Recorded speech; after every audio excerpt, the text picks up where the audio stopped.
પોરબંદર શહેરના airport road પર વહેલી સવારે સર્જાયેલા ભયાનક અકસ્માતે શહેરને હચમચાવી દીધું છે। બે બાઇક વચ્ચે થયેલી સામસામી ટક્કરમાં 4 યુવાનોના મોત નીપજ્યા છે, જ્યારે એક યુવાન ગંભીર રીતે ઘાયલ થયો છે। માહિતી મુજબ સોમવારે સવારે અંદાજે 5 વાગ્યાના સમયગાળા દરમિયાન બંને બાઇક જોરશોરથી આવી રહી હતી, ત્યારે અચાનક સામસામે ધડાકાભેર અથડાઈ હતી। અથડામણ એટલી ભયંકર હતી કે બાઇક પર સવાર યુવાનો હવામાં ઉછળી રોડ પર ફંગોળાયા હતા।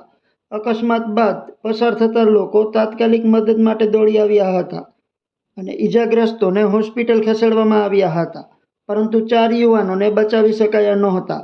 આ અકસ્માતમાં મિલન નારણભાઈ બાદરશાહી નામનો 26 વર્ષીય યુવાન, દીપેશ નીતિનભાઈ ઢાકેચા નામનો 18 વર્ષીય યુવાન, વનરાજ મનીષભાઈ ઝાલા નામનો 17 વર્ષીય યુવાન અને પિયુષ કિશોરભાઈ લોઢારી નામનો 24 વર્ષીય યુવાનના મોત થયા હતા, જ્યારે પ્રતિક નિલેશભાઈ જેઠવા નામનો 14 વર્ષીય કિશોર ઈજાગ્રસ્ત બન્યો છે, જે હાલ સારવાર હેઠળ હોવાનું જાણવા મળ્યું છે।